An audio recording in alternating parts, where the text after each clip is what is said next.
Hey, thank you and welcome to Women in Construction.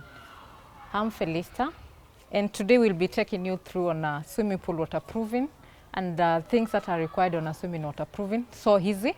So just be with me and I'll show you how we do a swimming pool waterproofing. This is one of the systems that I love so much to go on the swimming pool because majorly it involves the Semflex liquid and the Semflex membrane.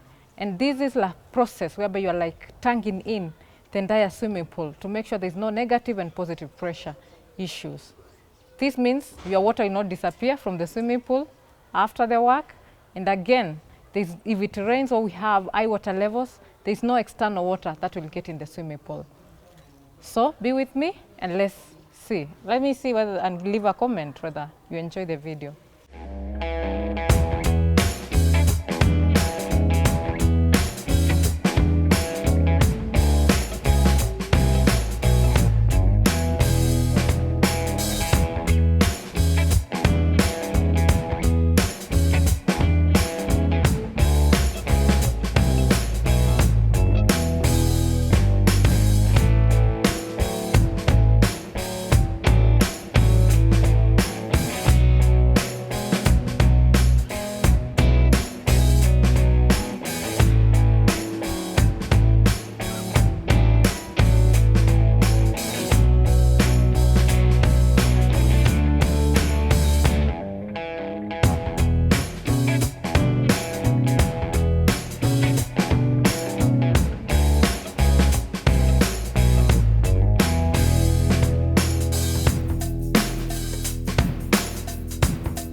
So this is how you do the skirtings. You make sure you cut and overlap. All the joints should be overlapped at least 75 to 100 mm. So make sure that there won't be any weak point. So you set your membrane nicely.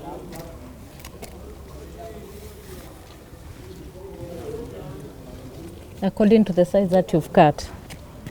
First you do the setup and then now you start with the first coat. At least you know where to start and where to end. Okay, so now we start on the first coat.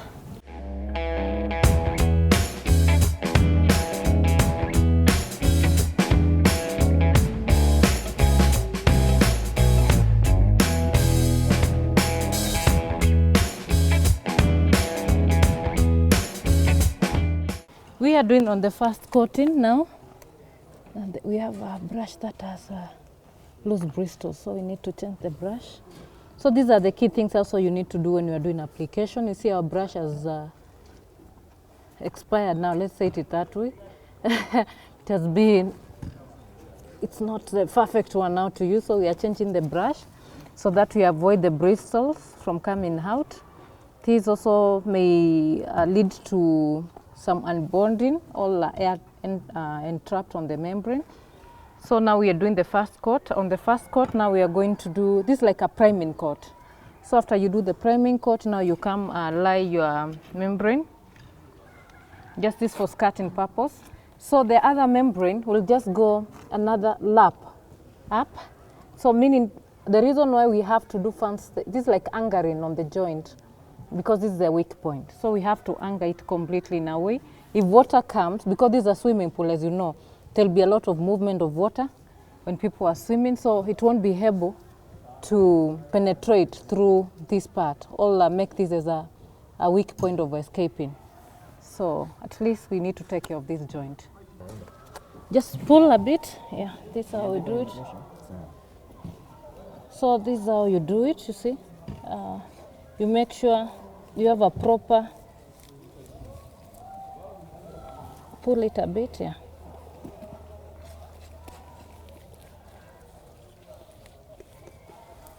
Pull a bit, it's giving you, make it straight, on that side.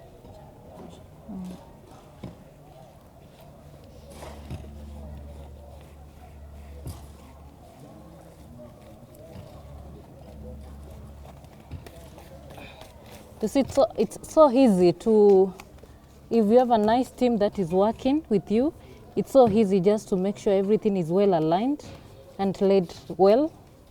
So you see, this is how you do it, and then by just use of your hand roller, you can just remove your hair just nicely, just to make sure there's no air entrap or air in this membrane.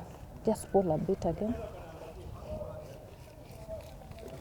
So that's how easy it is. Just make sure that the entire joint is well covered. You see, now this is the joint between here and here. So you see, it's almost 100 mm overlap. So meaning now we've taken part of this part, so that cannot swell and have water going through. So that's a main key area.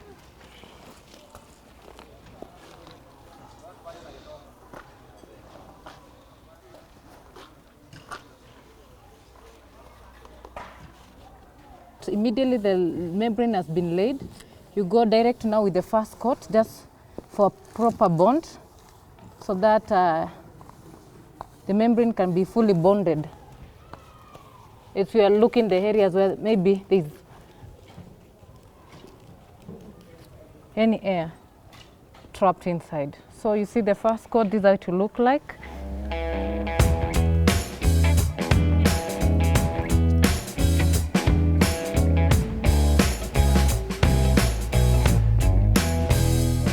There we go. That's how you do your hangering and your coving for the swimming pool.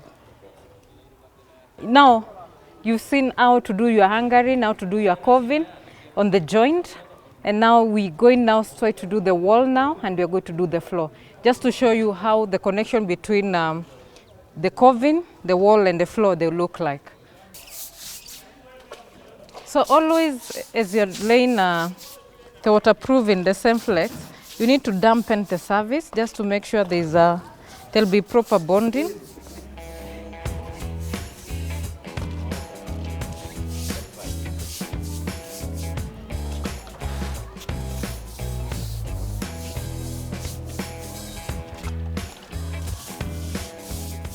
Now you see, when you're doing the dampening, this was yesterday's membrane. You see, it's very intact. Even if you pass the broom there, the bristles cannot lift that membrane. It's fully bonded to the concrete. So basically the reason we do this, just to make sure that there's proper bonding.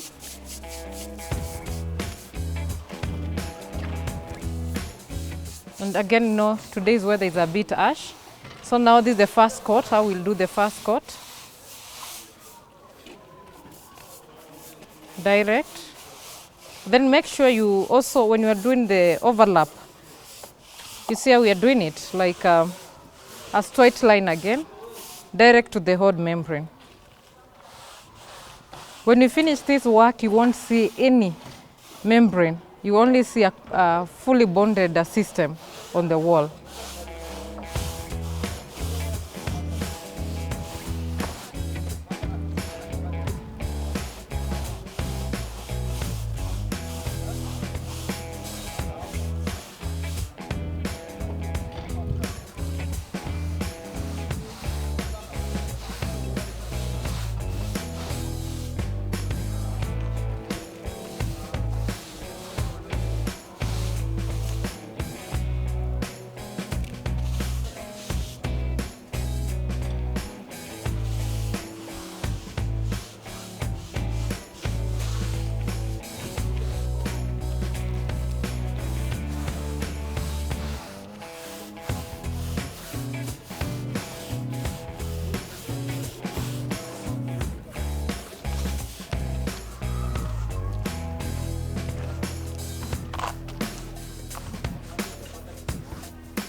So now we lay the membrane.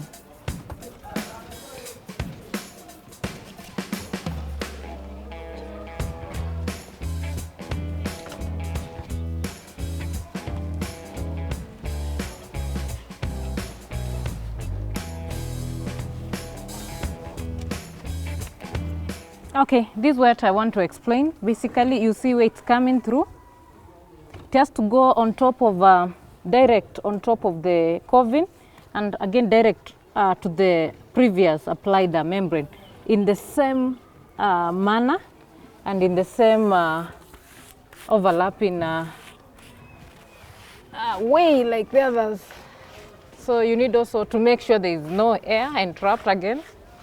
So because when the air becomes a weak point again, if you don't remove properly the air trapped inside the membrane. So you need also to work with your hands. If you don't like having your dirty hands, if you don't like them, you're never going to achieve anything. So in this system, you need to make sure you are able to have your dirty hands at work. We have to check on this. Lift it. Lift it. Yeah, again. Pull it again. Yeah. You see, this is what I mean.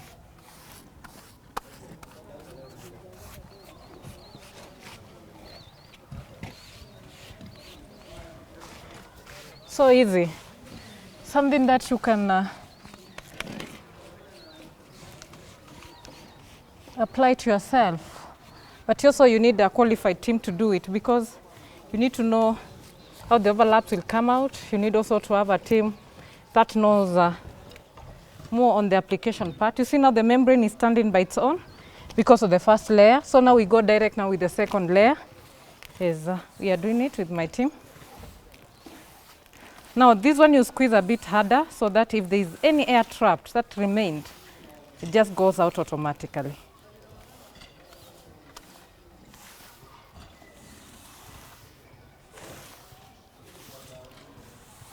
It's a very beautiful system, a nice system for our swimming pools, because this means like you're doing a tanking in of the entire swimming pool, making sure there is no negative and positive pressure, have all water coming from outside or the water escaping from the swimming pool. So this is what I mean by doing the overlap. This was done yesterday, this is a new one for today. So as we finish this work, you won't be able to see this joint. As we do our second and third, the final coating, you won't be able to see this membrane. It will just be fully bonded system that will be unable to realize that there was any membrane laid here.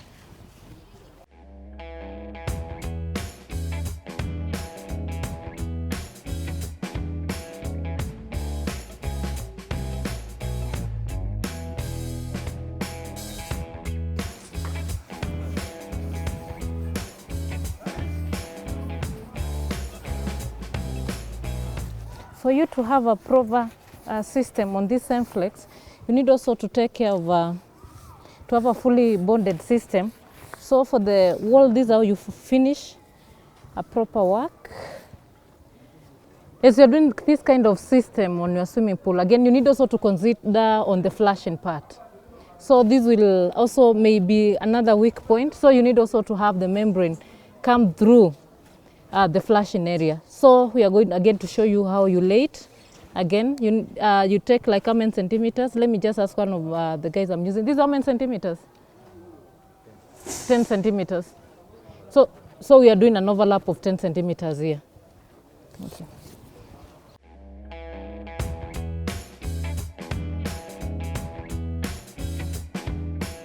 The system just goes the same way. First coat, the membrane, and then the first coat. That goes direct to the membrane. So this is how you do it, and make sure that, again, for the proper bond, you have it done from also, this we've just laid it right now, we need to have a fully bond. So you also need also to have the first coat done here on the flashing nicely. The way I'm just doing it. If you have a swimming pool and you're having some issues on waterproofing, just contact me. I'll come, I'll do it myself as I'm doing it here.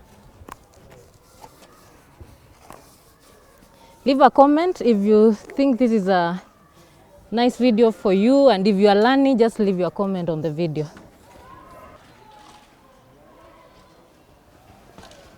So with the help of my team, we're going to make sure that the overlap is well done.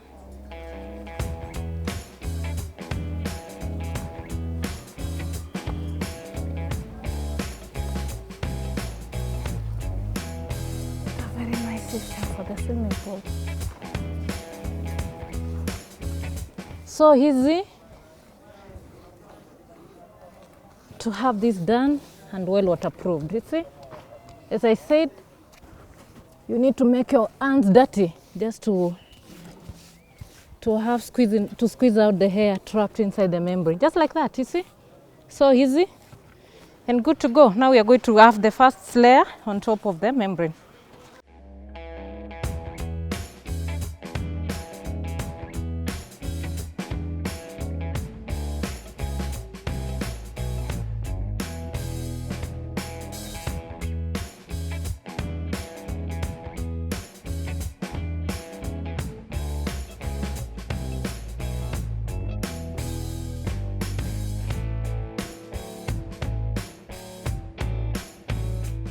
This was done yesterday, so now we'll be coming down to the floor. So the best way to do it is to make sure as you proceed with the floor, the wall is also covered, just to have a smooth finish and a proper bonding system.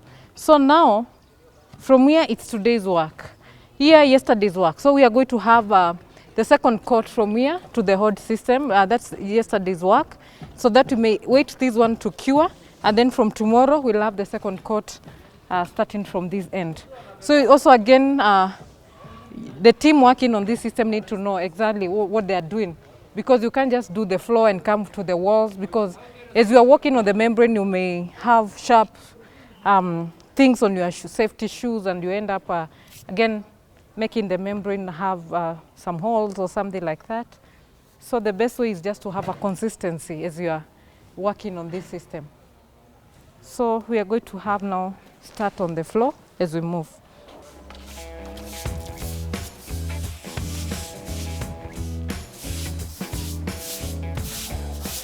So on the floor again,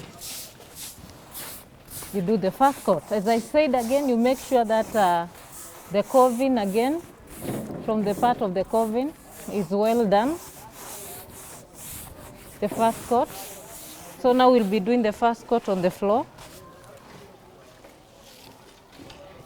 This work can easily be done by using just a soft Bristol broom.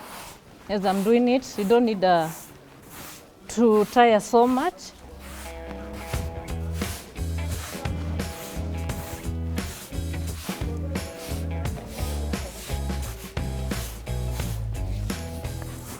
As I said, when you're working with professionals, this work will be so easy for you to achieve what you want. So as because of the weather, we are working with 3 meters, so that we may have the first coat not drying before we do the membrane. So this is enough for now as we move. When you are working with geotextile, you need also to have a team who can determine the inner part and the outside part. So the inner part is smoother than the outside part. So as you have to get a team that knows exactly what they are doing. Because if they do the opposite way, it means that the rough part may not have a proper bonding. So you need to check on the smoother part and also the rough part. So that we've already determined.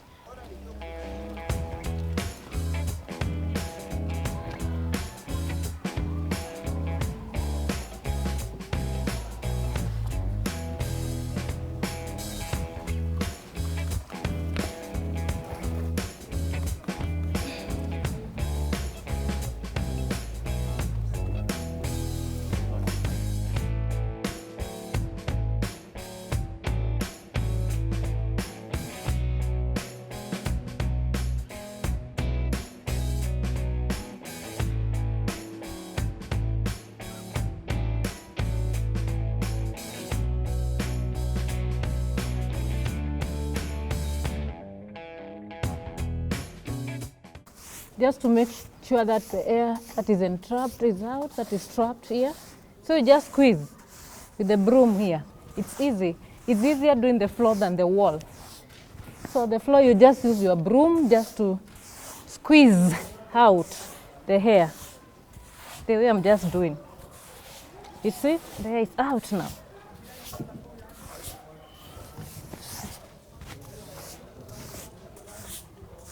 So now the air is out. We'll just go now do the first coat. Easy, you see? So easy for the floor.